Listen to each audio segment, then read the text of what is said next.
Roger Crowe visits the real Amity Island and looks back on Jaws, Steven Spielberg's blockbuster which changed cinema forever in 1975.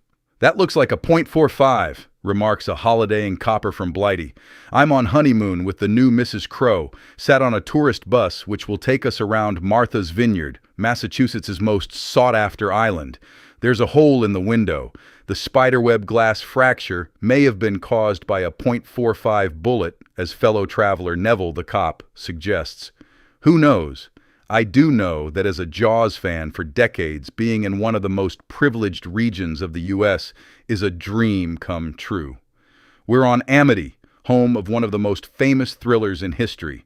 The locals could have embraced the enduring passion for Jaws with merch, but I don't spot a single item to tie in with Steven Spielberg's 1975 blockbuster. There's no posters, toy sharks. Not even the sound of John Williams' iconic theme playing as Muzak somewhere. But then again, the locals also rejected the usual chain of global fast food and coffee shop stores, and being associated with fictional shark attacks obviously isn't a great tourism draw. Unlike the millions who flocked to see Jaws in the summer of 1975, I was late to the party, waiting until ITV screened the UK premiere one Thursday night in October 1981. Even in those pre-home video days with adverts, the movie grabbed me like a 25-foot great white and didn't let go. So where had Jaws come from? How was it made, and why did it become so massive? To answer that first question, let's go back to June 1971. The novel. While the Rolling Stones and the Carpenters were storming the U.S. charts, and Steven Spielberg was helming TV movie Duel, author Peter Benchley delivered a 4-page outline of a potential novel to U.S. publishing house Doubleday. Like bait on a hook, they bit, but the company wanted more before they fully committed. Benchley signed up to deliver the first 4 chapters by mid-April 1972. That eventually paved the way for the final book in January 1973. The money wasn't great. Benchley was down to his last few $100s by the time he handed over the finished book, but what happened next changed his life. The Jaws novel became a sensation, and there was a Hollywood feeding frenzy over the movie rights. Step forward, producers Richard Zanuck and David Brown. Piping hot from the sting, they knew a potential hit when they read it. Though the novel would go through some changes in the transition from book to screen, more of which later, The Men vs. Shark Tale was a compelling read. That's if they could get it on screen.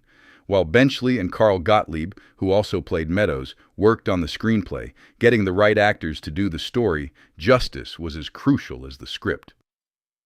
The cast. Back in 1974, Universal could have relied on A-list box office draws to fill the 3 key roles of their aquatic thriller. The likes of Burt Reynolds, Paul Newman, and Robert Redford were guaranteed to put bums on seats.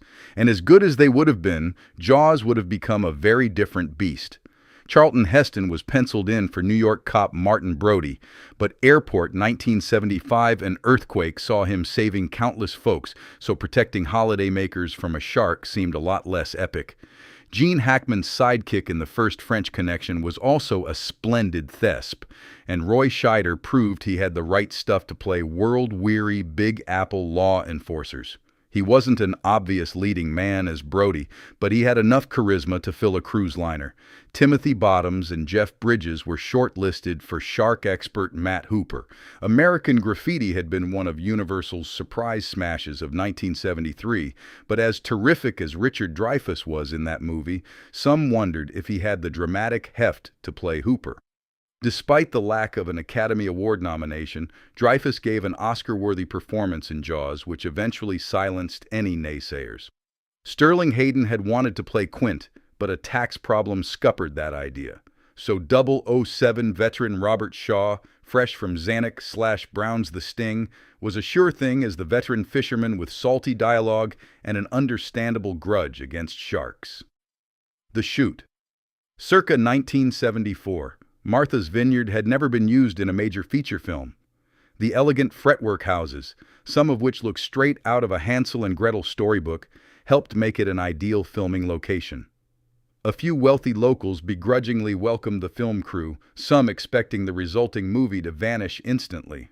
How wrong they were. Bob Matty, The effects genius who crafted the mechanical shark had also created the rocket ships from the original Flash Gordon serials. Alas, Bruce, famously named after Steven Spielberg's lawyer, kept breaking down. The director, a mere 26, was under pressure to bring in his second theatrical feature on time and under budget. And if Steven wasn't nauseous from the pressure of keeping Universal bosses happy, shooting at sea would definitely push him to breaking point. The fact the shark didn't work as well as expected was the greatest asset Spielberg could have wished for. John Williams's doom-laden two-note stood in for the toothy antagonist, and what lurked below the waves made the audience's imaginations do most of the work. These days, of course, everything can be achieved with CGI, but to paraphrase Ian Malcolm in Jurassic Park, directors and effects teams are so preoccupied with whether or not they could that they didn't stop to think if they should. Best line, though Quint's USS Indianapolis speech, penned by John Milius, sums up his hatred of sharks, as one-line soundbites go, "Nothing tops. Brody, you're gonna need a bigger boat."